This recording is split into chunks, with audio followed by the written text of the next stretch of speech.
नमस्ते अंजलि, कैसी हो? आज का जो हमारा टॉपिक है ना वो है उत्तर प्रदेश की नदियां और उनके किनारे बसे शहर। एग्जाम्स के लिए ये बहुत ही जरूरी है। तो चलो इसको एकदम अच्छे से समझते हैं। चलो पहली स्लाइड देखते हैं। तो अंजलि, शुरू करते हैं गंगा नदी से। देखो इस स्लाइड पर एक बड़ा सा शाही दरवाजा दिख रहा है, एक गेटवे।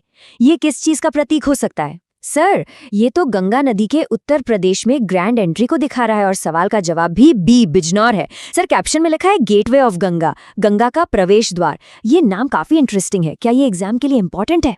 अरे वाह अंजलि, बिल्कुल सही पकड़ा तुमने। ये जो उपनाम है ना, गंगा का प्रवेश द्वार, ये अक्सर परीक्षाओं में पूछा जाता है। और एक बात और याद रखना, एंट्री होती है बिजनौर से और एग्जिट होता है बलिया से। ये दोनों पॉइंट्स एग्जामिनर्स के फेवरेट्स हैं, समझी?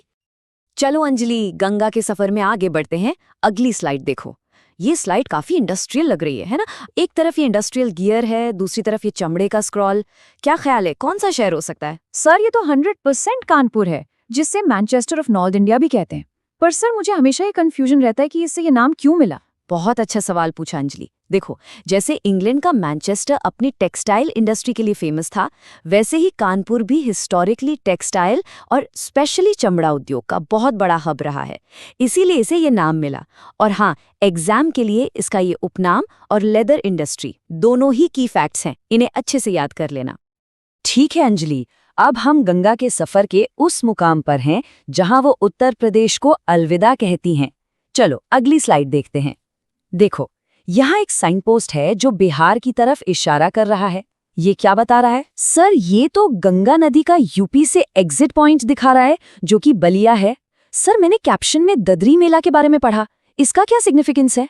क्या बात है, बहुत शार्प ऑब्जर्वेशन है तुम्हारी अंजलि। देखो, ददरी मेला भारत के सबसे बड़े पशु मेलों में से एक है और ये एक ट्रेंड है। एग्जामिनर्स अक्सर ज्योग्राफी को कल्चरल इवेंट से जोड़कर सवाल बनाते हैं। तो ये जानना बहुत जरूरी है कि बलिया और ददरी मेला जुड़े हुए हैं। गंगा के बाद अब बात करते हैं उत्तर प्रदेश की दूसरी सबसे इंपॉर्टेंट नदी की। चलो अंजलि, अगली स्लाइड पर आओ। यहाँ देखो, एक तरफ मोरपंख है और दूसरी तरफ ताजमहल। क्या समझ में आ रहा है इन विजुअल से? जी सर, मोरपंख मतलब मथुरा वृंदावन और ताजमहल मतलब आगरा, और ये दोनों ही शहर यमुना नदी के किनारे हैं। सर, कैप्शन में मथुरा, आगरा, इटावा, कालपी, इतने सारे शहरों के नाम हैं। क्या ये सभी याद करने पड़ेंगे? हाँ अंजलि, बिल्कुल। और ये एक बहुत ही स्मार्ट स्ट्रैटेजी है। इन सभी शहरों को एक ग्रुप की तरह याद कर लो कि ये सब यमुना के किनारे हैं। एग्जाम में अक्सर ऑड वन आउट वाले सवाल आते हैं, जैसे इनमें से कौन सा शहर यमुना किनारे नहीं है। तब ये ग्रुप बहुत काम आएगा। अंजलि, संगम मतलब जहां दो नदियां मिलती हैं, ये जगह हमेशा से बहुत इंपॉर्टेंट रही हैं। अगली स्लाइड में हम एक ऐसे ही संगम की बात करेंगे। देखो जरा, दो अलग अलग नदियां एक शहर के पास मिल रही हैं। जी सर, ये शहर हमीरपुर है और ये यमुना और बेतवा के संगम पर है। पर सर, कैप्शन में यमुना और चंबल का भी मेंशन है। ये मुझे थोड़ा कंफ्यूज कर रहा है। अंजलि, तुमने वो पॉइंट पकड़ा है जहां सबसे ज्यादा स्टूडेंट्स गलती करते हैं। ये एक कॉमन कंफ्यूजन पॉइंट है। हमेशा याद रखो, यमुना और चंबल का संगम इटावा के पास है और यमुना और बेतवा का संगम हमीरपुर में है। इन पेयर्स को एकदम प्रिसाइजली याद करना नेगेटिव मार्किंग से बचने के लिए सुपर इंपॉर्टेंट है। अंजलि, कभी कभी छोटी नदियां भी बहुत इंपॉर्टेंट हो जाती हैं, स्पेशली जब वो बड़े शहरों से गुजरती हैं। अगली स्लाइड इसका परफेक्ट एग्जाम्पल है। देखो, ये जो ऊंची ऊंची मॉडर्न बिल्डिंग्स हैं, ये क्या दिखा रही हैं? सर, ये तो बिल्कुल एनसीआर के शहर लग रहे हैं। गाजियाबाद, नोएडा, मेरठ, और ये हिंडन नदी के किनारे हैं। मुझे तो लगा था कि ये शहर यमुना नदी के किनारे होंगे। सर, क्या हिंडन कोई बहुत बड़ी नदी है? नहीं अंजलि, हिंडन यमुना की ही एक ट्रिब्यूटरी मतलब सहायक नदी है। लेकिन क्योंकि ये नेशनल कैपिटल रीजन एनसीआर के इतने इंपॉर्टेंट इंडस्ट्रियल और रेजिडेंशियल हब से गुजरती है, इसलिए एग्जाम पॉइंट ऑफ व्यू से ये बहुत बहुत इंपॉर्टेंट हो जाती है। चलो अब थोड़ा पूरब की तरफ चलते हैं अंजलि। हमारी अगली स्लाइड हमें एक बहुत ही पवित्र शहर और नदी के पास ले जाएगी। देखो, घाट पर ये जो धनुष और बाण रखे हैं, ये किसकी तरफ इशारा कर रहे हैं? सर, ये तो अयोध्या और सरयू नदी की बात हो रही है और इसमें गुप्तार घाट का भी जिक्र है। सर, इसका कोई स्पेशल मिथोलॉजिकल इंपॉर्टेंस है क्या? बिल्कुल है अंजलि। ऐसी मान्यता है कि गुप्तार घाट वही जगह है जहां भगवान राम ने जल समाधि ली थी। आजकल एग्जाम्स में ना ज्योग्राफी को कल्चर और हिस्ट्री से जोड़कर पूछने का ट्रेंड चल रहा है, इसलिए ये फैक्ट बहुत इंपॉर्टेंट हो जाता है। अंजलि, पूर्वांचल में एक और बहुत इंपॉर्टेंट शहर है गोरखपुर। चलो देखते हैं वो किस नदी के किनारे है। अगली स्लाइड देखो। ये मंदिर और भगवा ध्वज तो तुम पहचानी गई होगी, है ना? जी सर, ये तो गोरखनाथ मंदिर है। मतलब शहर हुआ गोरखपुर और नदी है राप्ती। अरे वाह सर, कैप्शन में तो इसे याद करने की एक मजेदार ट्रिक भी दी है। क्या ये ट्रिक सच में काम आती है? शाबाश अंजलि, तुमने बिल्कुल सही चीज नोटिस की है। बिलीव मी, ऐसी मेमोनिक ट्रिक्स बहुत ज्यादा काम आती हैं, स्पेशली जब इतने सारे शहर और नदियों के पेयर्स याद करने हों। मैं तो हमेशा स्टूडेंट्स को ऐसी ट्रिक्स यूज करने की सलाह देता हूँ। अंजलि, एक सवाल है तुमसे। क्या तुम जानती हो कि यूपी की राजधानी किस नदी के किनारे है? चलो अगली स्लाइड में इसका जवाब ढूंढते हैं। देखो, ये जो एक हिस्टोरिकल ब्रिज पर ताज रखा है, ये जौनपुर के सिराज-ए-हिंद टाइटल का प्रतीक है। ओके, तो जौनपुर गोमती नदी के किनारे है। अच्छा, तो इसका मतलब लखनऊ भी गोमती के किनारे है? सर, कैप्शन में सुल्तानपुर भी लिखा है, क्या वो भी इसी नदी पर है? एग्जैक्टली, बिल्कुल सही पकड़ा अंजलि। और ये एक मास्टर स्ट्रोक पॉइंट है। लखनऊ, सुल्तानपुर और जौनपुर, ये तीनों ही शहर गोमती नदी के किनारे हैं।